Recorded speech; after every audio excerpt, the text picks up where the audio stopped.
It was British, but I think I took right there. It was London.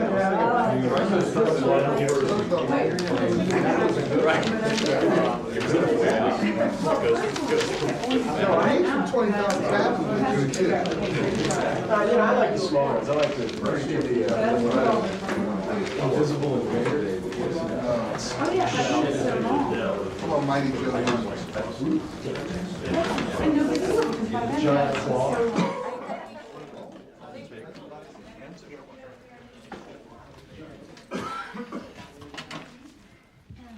Afternoon. Secretary Cohen is arriving in Brazil this afternoon after his visit to Argentina and Chile. As you probably know, over the weekend he made some comments about the forced redeployments in the Gulf, and I just wanted to bring you up to date on where we stand. To put it in the proper context, as you know, since the end of the Gulf War, we followed a policy of containing Iraq from attacking its neighbors and from retaining or reconstituting its weapons of mass destruction. There's been absolutely no change in that policy. The pillars of the containment policy have been robust forward presence of American military forces, rapid reinforcement capability to build those forces up when necessary, and support of the United Nations Security Council resolutions and mandates. The pillars of that containment policy have not changed either. What President Clinton has decided to do is to reduce the current force there to its pre-crisis levels of about October of last year. Last year, we had 18 to 19,000 soldiers, sailors, airmen, and Marines in the Gulf. We began to build up in response to the problems over inspections and reached a peak force of about 44,000. Today, there are about 36 or 37,000 soldiers, sailors, and airmen and Marines in the Gulf. We will continue to maintain a robust force in the Gulf. That force will ensure stability, but we will not maintain a full contingency-sized force as we have over the last couple of months.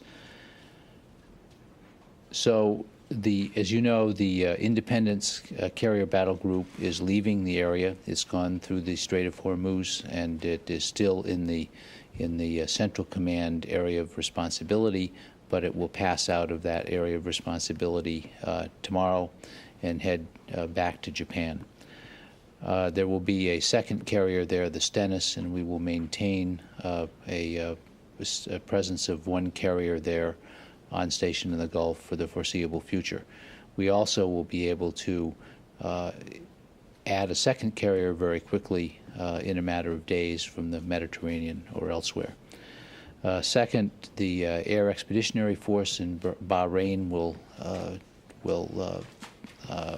leave as scheduled in early June, and we will revert to our earlier policy of sending Air Expeditionary Forces to the Gulf on a periodic basis to set up for 30 to 45 days or longer and train in the area.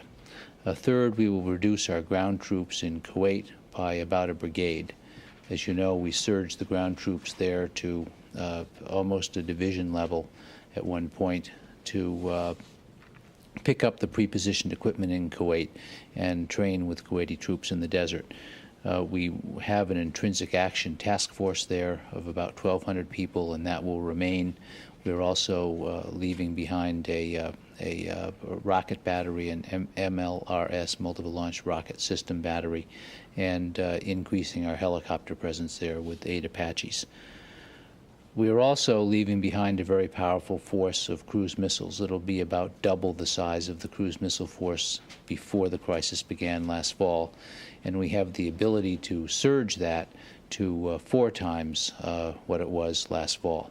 So we have one on station, the ability to exert a swift and powerful strike if we have to, and also the ability to increase that cruise missile force very, very rapidly. And the ability to increase the force rapidly redeploy in the face of increased tension is key to the President's decision to maintain a powerful force in the area, although a somewhat reduced force from the current levels, but to be able to bring that force back up to a higher level if necessary. The President approved these redeployments because they allow us to protect our interest in the Gulf while reducing the wear and tear on the forces that have been patrolling there since really November, when we began the buildup. I think the events of the last months, and in fact the last years, show that the U.S. and the international community are ready to enforce the United Nations Security Council mandates, and we will continue to maintain a force that can do that and continue our ability to reinforce that force very, very quickly. So with that, I'll take your questions. Suzanne. The F-117s, does that mean they'll be going home? And well, when? although the President has made a broad decision, that the deployment orders have not been written yet, so I can't get into exact details of timing, but ultimately the forces that we sent over there to reinforce, including the F-117s, will be coming back. But I can't give you specific dates at this stage. Does that mean the Eisenhower then will be going only to the Med? It will not be going when it departs? She will be going to the Med as currently planned, and she will then constitute a backup force who will be able to make it into the Gulf rapidly. James? Just a couple other little specifics on this. What about the B, does that include also the B-52s that were sent to Diego Garcia? Well, ultimately, we'll be drawing down many elements of the force, as I say, because deployment orders haven't been signed. I don't want to get into the exact details at this time. Can you give us any rough number of basically how many planes are coming back? I mean, there's the AEF and then the F-117. Well, there are 43 planes in the AEF, but I don't have a global figure at this stage, and I'd rather wait until the deployment orders are actually worked out and signed. And another sort of overall, you did mention earlier that pre-crisis there were 18 to 19,000 soldiers, sailors, airmen. Now, after this drawdown, just a general sort of overview, how many do you expect to have remaining in place generally? It'll vary from a day-to-day basis, but it'll be around 20,000, sometimes a couple of more, sometimes a couple of thousand less. But we'll be moving back to an area of around 20,000, give or take a couple of thousand on either side. And just to reiterate that the U.S. believes that this is fully capable of meeting any challenge, this 20,000? Absolutely. I mean, we will continue to patrol the no-fly zone under Southern Watch, which is absolutely crucial to containing Iraq. We will continue to patrol the Gulf aggressively, the sea lanes in the Gulf aggressively. We will continue to have ground forces exercising in Kuwait, and we'll continue to have air expeditionary forces and other forces moving in and out for training missions as necessary. David. Could you go through the Army part of this in Kuwait again? I just didn't follow what you were saying. Well, currently there are between between 6,000 and 7,000 troops in Kuwait, and when we finish the redeployment, we'll be down to about 1,200 troops, which is the Intrinsic Action Task Force. As you know, one of the things we've done since the Gulf War to improve our military posture in the Gulf is to pre-position a division's worth of armor equipment in the Gulf. So we have task force going over very regularly to train with the pre-positioned equipment, and that's what the intrinsic action exercises do. There'll always be an intrinsic action task force there? Generally, there will be. I mean, yes, nearly always. I mean, I can't say there won't be a day or two, but our goal is to have people training there on this equipment, and we've been doing that even before the earlier crisis. Yes. And same subject. Didn't you say last week, I think it was, that someone was headed over there for training to Kuwait? There's a group. I think a group just arrived. I think a task force just arrived within the last week or so. 1,200 people. Steve. Ken, when did the President make this decision? He made it, I believe, last week, at the end of last week. Ken, what type of timeline are we talking about from when the orders are actually given to the time when our troops are scaled down? 4 weeks, 6 weeks? Well, it'll be relatively soon in the, I would say in the next 3 weeks or so. Yes? I'm unclear on the number of people there now. You were saying 35,000. Does that, are you still counting the independents? Yeah, I mean, still counting the independents, because technically the independents is still in the Central Command area of responsibility. That is, she has not transited yet into the Pacific Command area. So although she's steaming away from the Gulf with, I believe, 4 combatants and several support ships, she's still in the Central Command area. So once that transition is made, then the total will be?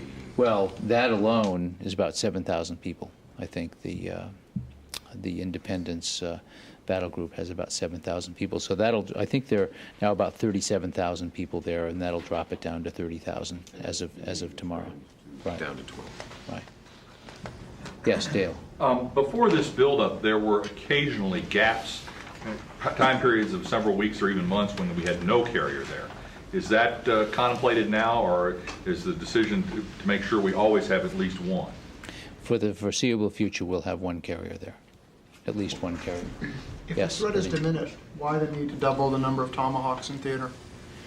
The what has happened, of course, is that Iraq has been complying with the UN mandates to allow inspectors to do their job. What we found over the years is that Saddam Hussein will do bad things from time to time and be threatening either to his neighbors or to the UN.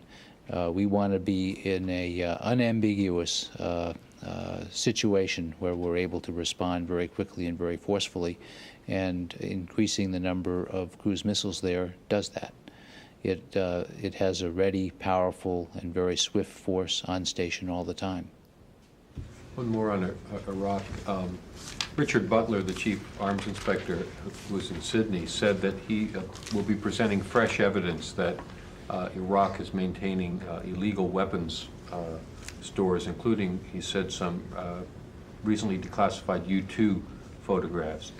Do you have any information, or can you describe in any way what those photographs might show? I cannot. I think I'll have to leave it up to the UN Special Commission, UNSCOM, to release those and to describe what Mr. Butler has in mind. Ken?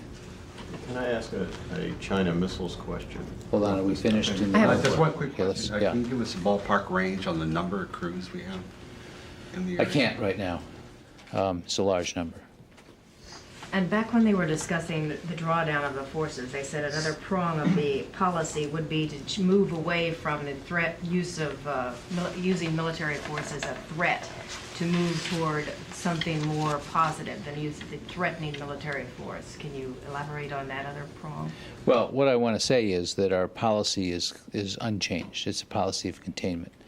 And we've made it very clear by our force movements in the past and by our actions in the past that we're willing to use military force if necessary to contain Iraq from either attacking our forces, attacking neighboring countries, or from reconstituting as weapons of mass destruction.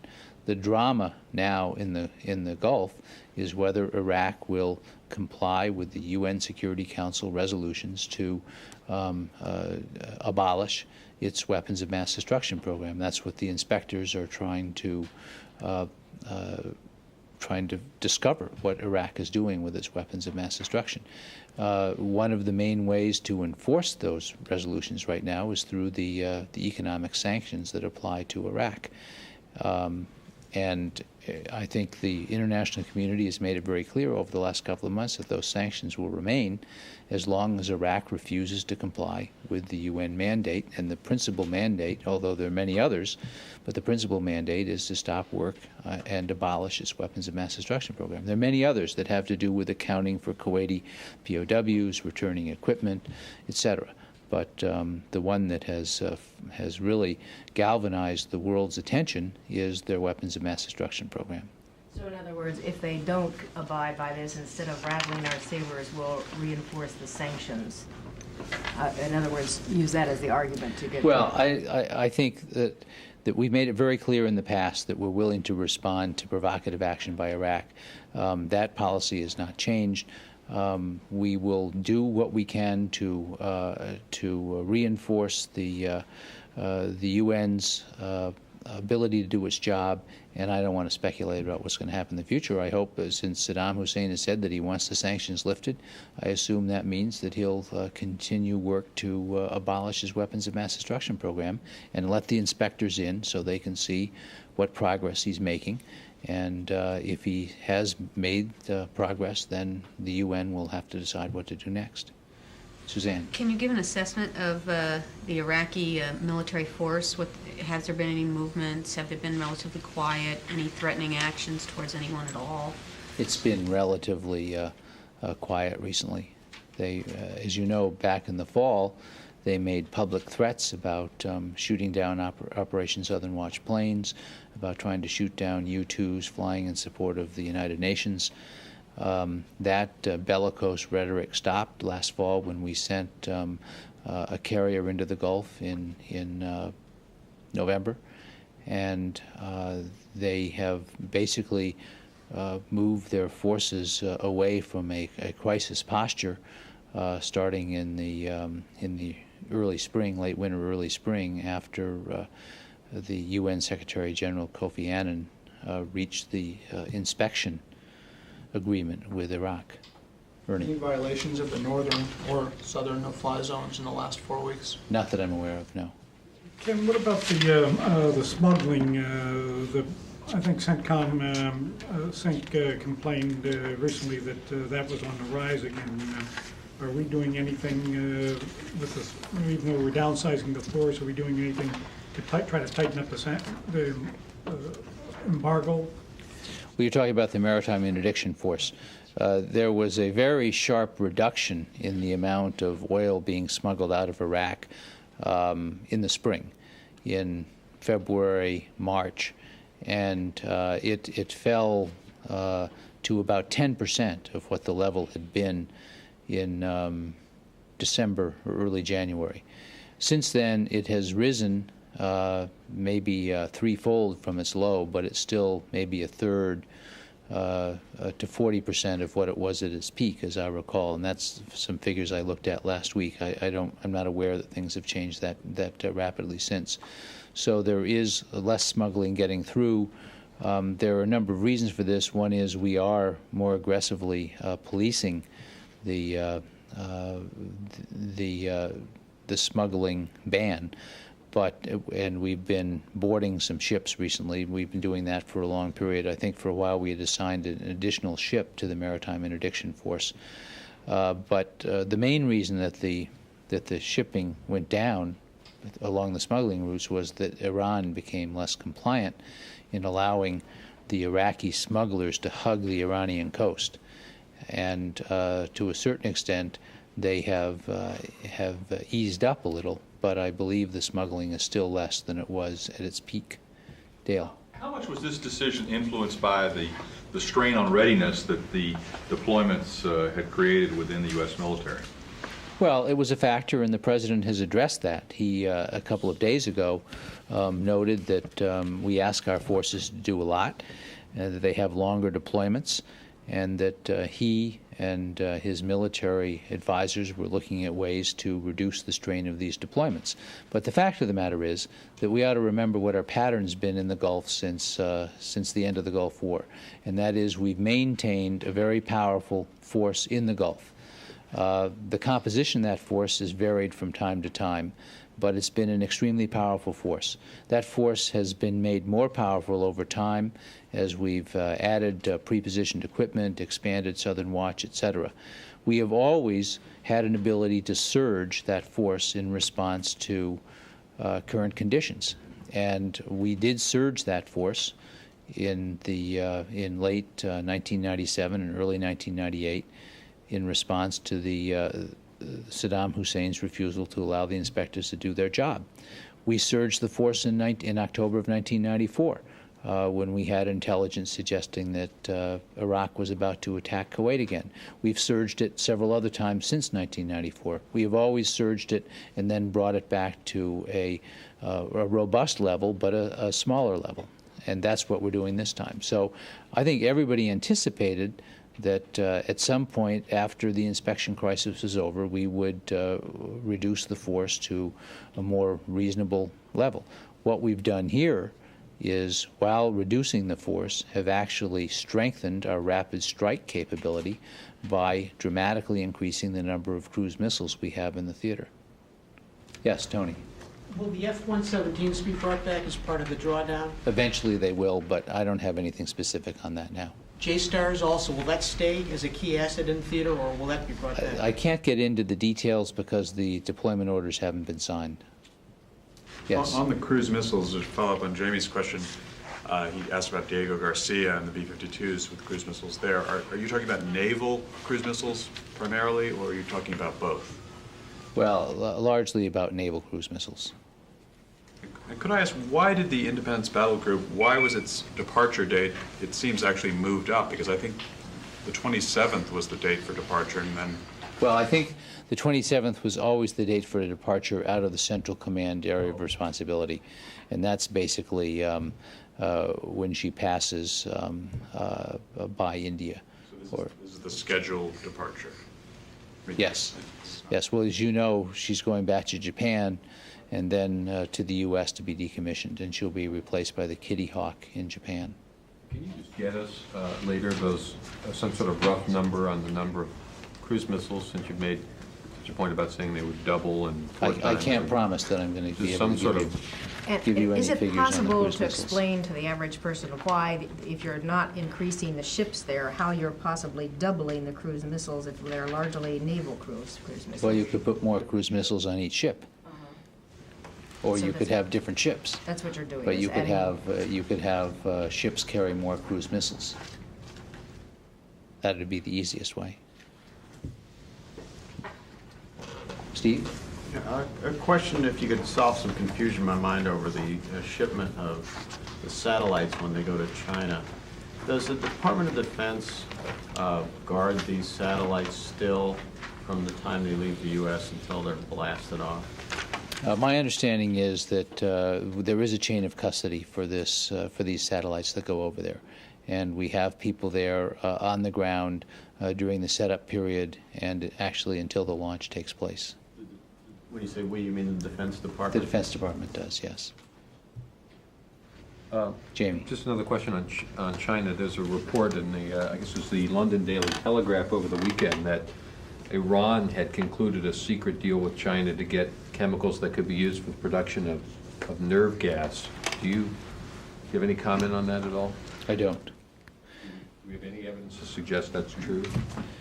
Well, I can't comment on secret intelligence reports. Steve? Just another clarifying point.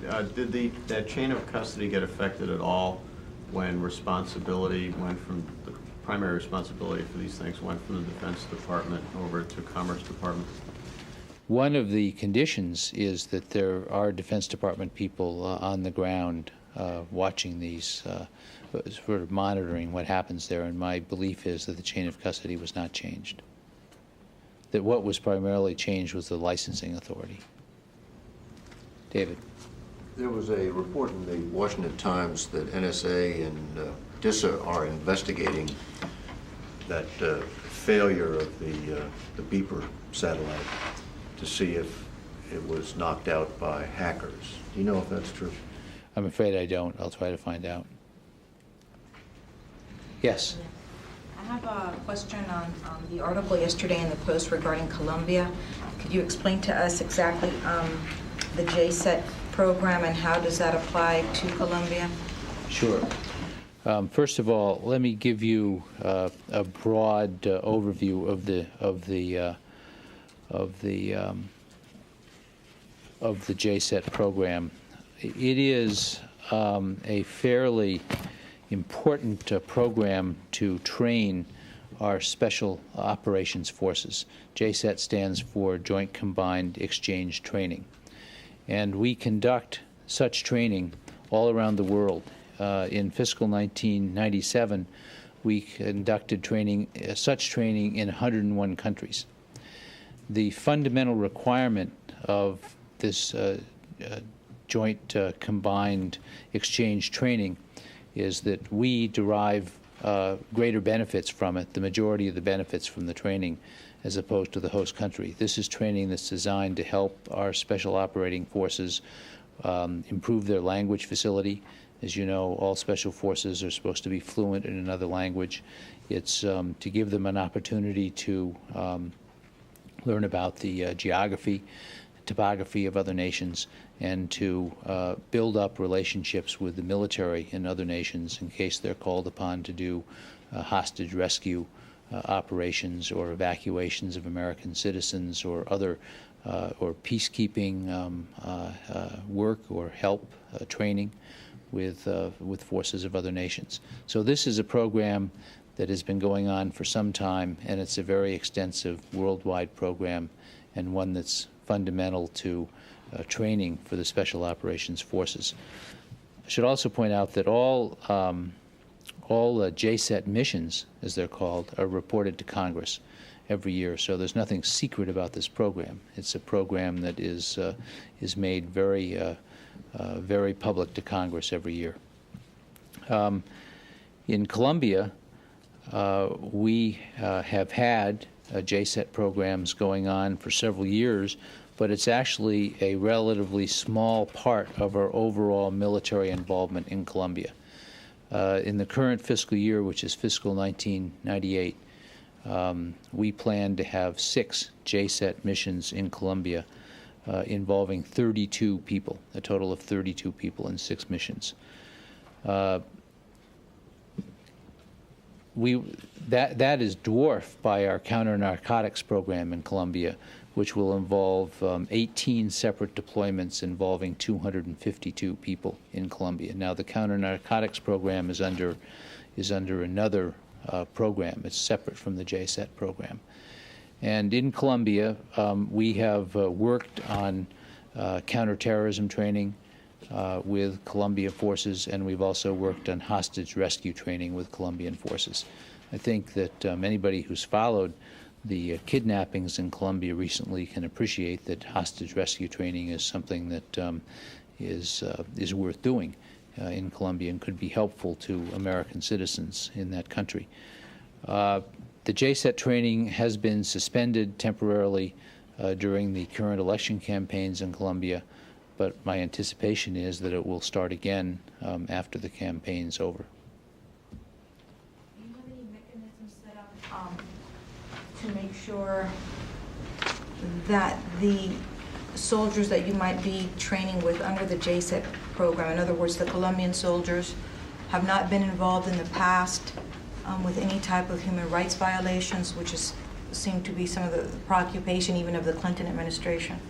Yes, we do. First of all of the JSET missions have to be approved by the ambassador.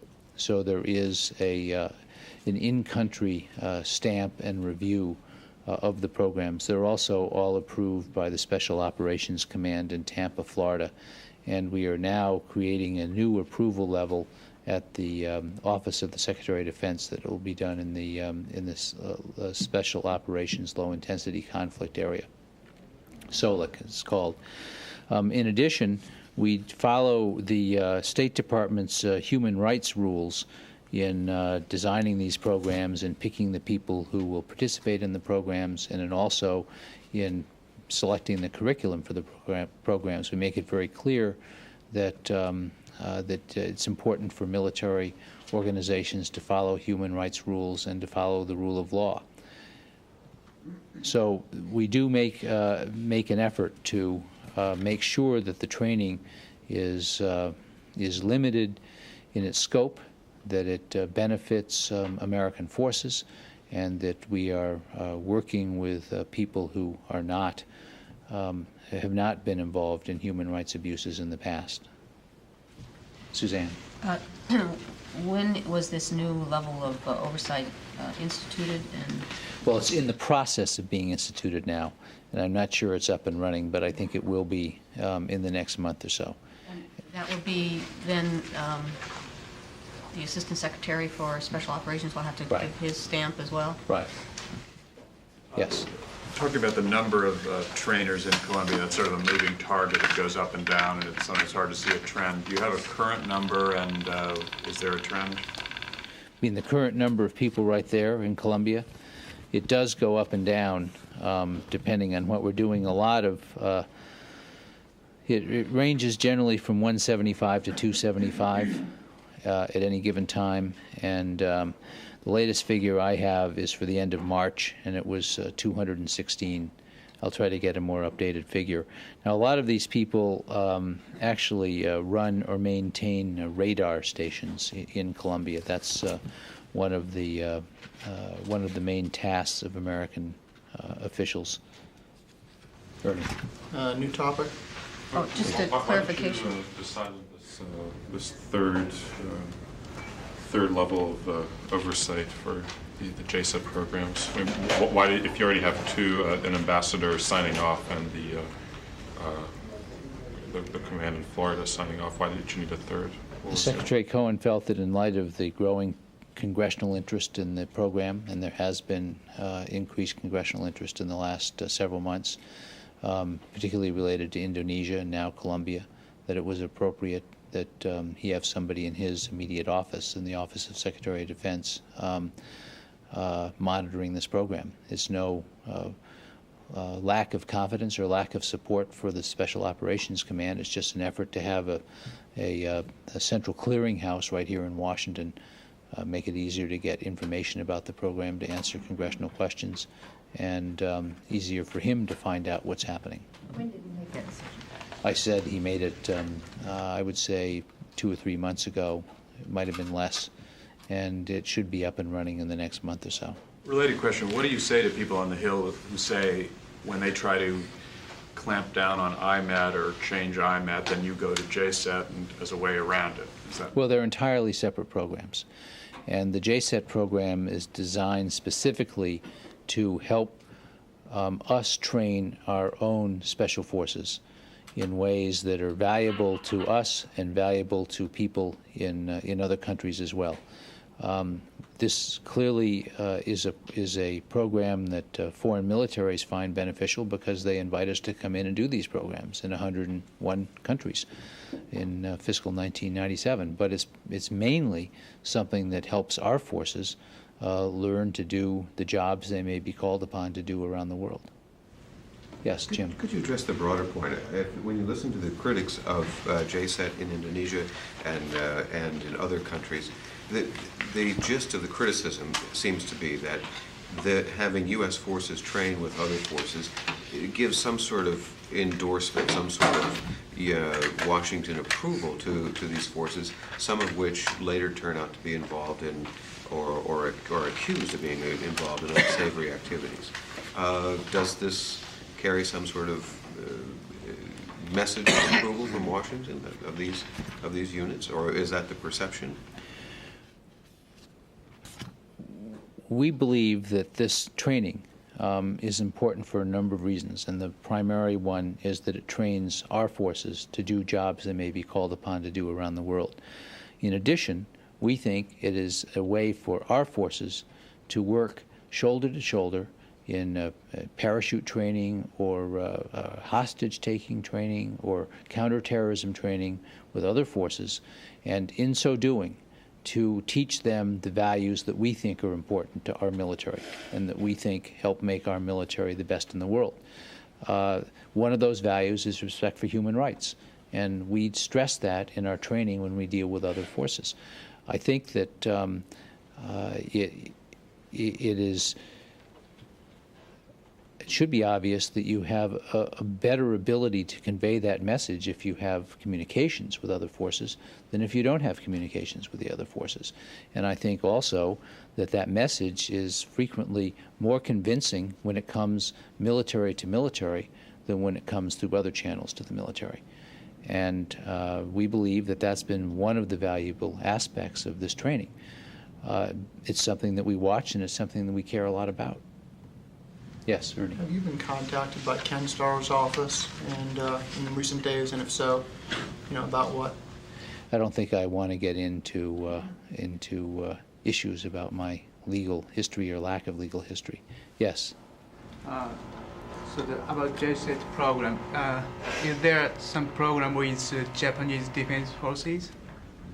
I'm not aware that we do work with Japanese Defense Forces, but I'll try to find that out. I don't have here a complete list of the 101 countries with which we've been dealing, but I will check into that.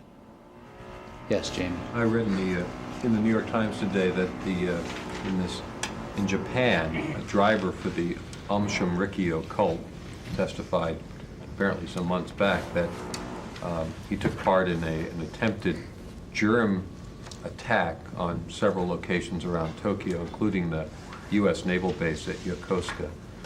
I'm curious, first of all, whether you have any information that would corroborate whether or not such an attack took place, and two, does this point out any problems with vulnerabilities or offer any other lessons about the threat from germ warfare from terrorists? Well, first of all, I think both the President and the Secretary of Defense have made it very clear that we do live in a grave new world. And one aspect of that grave new world is the ability or willingness of terrorists to use chemical or biological weapons. We have no evidence in relation to your particular question about Japan that that U.S. forces were exposed to biological agents in Japan. That is to say that there was no contemporaneous or later health information or other evidence suggesting that they were exposed to biological agents. Now, the article made it very clear that many of the efforts by this cult were failures for a variety of reasons. And I think that that highlights a point that although use of biological weapons is a real threat and one we take very seriously and one we're working very aggressively to combat in a variety of ways, including new medical force protection plans for our soldiers, sailors, airmen, and Marines, it's not always easy to deliver this stuff. And one of the poisons or biological agents they tried to deliver was a version of botulinum toxin, and that is very susceptible to sunlight. And they tried to spray it out of a truck driving around an American military base in Japan, according to the story. But it apparently didn't work either because they had the wrong agent or because the agent was quickly incapacitated by heat and other natural elements. You just added a qualifier, according to the story. Do you have any knowledge, does the U.S. have any knowledge that it actually took place? Well, as I said, the Navy had no information at the time. We've had no evidence that anybody was exposed, and that is health evidence, reports for sick call, etc. And my understanding is that we learned this the same way the New York Times did, which was through the testimony that had been given by members of this very deadly cult. You're still sort of skipping a little step. There's no health effects, but when you heard this testimony, were you able to determine whether indeed this group's truck was driving around base trying to do this? Well, this happened a number of years ago, and it wasn't something that happened recently. I think the story made it very clear that this happened in the early 90s. And I should say that since that time, we have improved our ability to deal with chemical and biological weapons in a number of ways. One is that we have improved our detection capability. We did not have significant detection capability in Japan at that time. Now we do. We have detections. We're putting detectors on all ships as they come in for overhaul, so they will be able to detect whether they're subject to chemical or biological attack to a greater degree than they were in the past. We're also, in the newer ships, they have overpressure, which makes it possible to operate in an environment that's more secure from biological attack. Ships have special washing systems on them that allow them to wash themselves down very quickly with seawater, which I gather is something that is quite damaging to a lot of chemical and biological agents. But you know that Secretary Cohen spoke about this a couple of months ago at the National Press Club. The President spoke about it at the Naval Academy last week. We are making many efforts in this field to protect our soldiers, and the most fundamental one is the anthrax vaccination program we've started for the total force. Is Yokosuka now, or was it at the time, a closed base in the sense Yes. that nobody? It was at the time and it is still a closed base. So you don't have any evidence, for instance, that any truck was able to get on the base and drive around? We do not. Presumably would have been. That's what No, we do not. outside the base. There's a rumor floating around that Acting Army Secretary Mike Walker is going to resign. Do you have any? I can't help you with that rumor. A Yes, clarification. Suzanne. The number that you gave for the folks in Colombia, is that a combination of the anti-drug or counter-narcotics and the JSET? Well, Or the there are JSET no people, the JSET people move in and out, and I think that they're and this year we're planning on a total of 32 in 6 separate JSET missions. So you can see it's pretty small. They move in and out. At any given time, there are a certain number of people in Colombia, and most of them are working on counter-narcotics. And the number I gave you was as of March 31st, and that was 216. But is that primarily the counter-narcotics? Yes, yes, that's our main relationship with the Colombian military is in the counter-narcotics area. About 32 of that number would be. No. Well, the JSET is separate. They're doing separate things. They do work on some counterterrorism, but none of our forces in Colombia is doing anything with counterinsurgency. We do not have advisors in Colombia working with the Colombian military on counterinsurgency operations.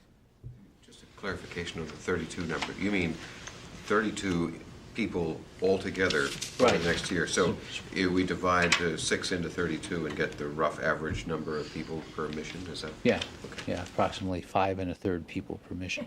Thank you. So you're saying you're setting fractional people.